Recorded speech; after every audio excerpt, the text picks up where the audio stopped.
Recently আমরা দীঘা ঘুরতে গিয়েছিলাম। দীঘা ঘুরতে গিয়ে আমরা যে হোটেলে ছিলাম সেটা আমাদের খুব ভালো লেগেছে, তাই আমরা তোমাদের সঙ্গে সেটা শেয়ার করব। এটা হলো হোটেলের রিসেপশান। এখানে আমরা একটু ওয়েট করছিলাম আমাদের রুমের জন্য। আর বাবুকে দেখো, এখানে অ্যাকোরিয়ামে মাছগুলো দেখেছে না, ও খুব মজা পাচ্ছে। তোমাদেরকে তো হোটেলের নামটাই বলা হয়নি।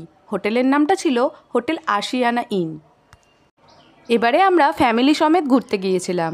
এখানে যাদেরকে দেখতে পাচ্ছ, এটা হচ্ছে আমার জা আর এটা আমার ভাসুর। আর এই হোটেলে লিফটেরও ব্যবস্থা আছে। চলো লিফটে করে ওপরে যাই। আমাদের রুমটা ছিল 5th ফ্লোরে। এখানে একটা কথা বলে রাখি, সিজন ওয়াইজ রুমের ভাড়া আপ ডাউন করে। আমরা যে রুমটা নিয়েছিলাম তার ভাড়া পড়েছিল 2000, আর তার সঙ্গে ইনক্লুডিং ব্রেকফাস্টও ছিল। তোমরাও তোমাদের ফ্যামিলি নিয়ে এখানে আসতে পারো। কন্ট্যাক্ট ডিটেলস আমি আমার ডেসক্রিপশানে দিয়ে দেবো।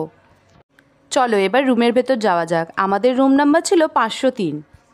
রুমটা একটু অগোছালো লাগতে পারে, কারণ ছোট বাচ্চা নিয়ে থাকলে রুমটার তো এরকম অবস্থা হবেই।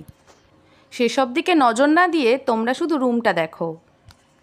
আমরা তো এসি রুমটা নিয়েছিলাম, তোমরা এটা নন এসিভাবেও নিতে পারো, তাতে তোমাদের রেটটা একটু কমে যাবে। আর এদের প্রতিটা রুমের সঙ্গে অ্যাটাচ ব্যালকনিও আছে, যেটা থেকে তুমি সমুদ্র দেখতে পাবে না, কিন্তু বাইরের সাইট সিনটা দেখতে পাবে। এই হোটেলের আশেপাশে কোনো বিল্ডিং না থাকায় এটা না খোলামেলা লাগছিল। আমরা তো দোলের সময় গিয়েছিলাম, ওখানের আবহাওয়া খুবই ঠান্ডা ছিল, আমরা সেটা বুঝতে পারিনি।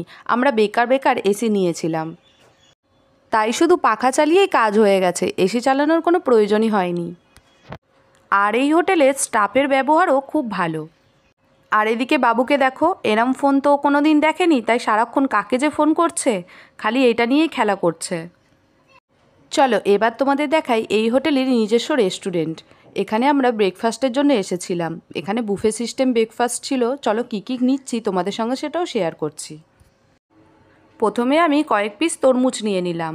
তারপর এখানে লুচি ছিল, তার সঙ্গে ছিল ছোলার ডালের তরকারি, আর তুমি ব্রেড বাটারও নিতে পারো। আর তার সাথে ছিল সেদ্ধ ডিম আর সুজি।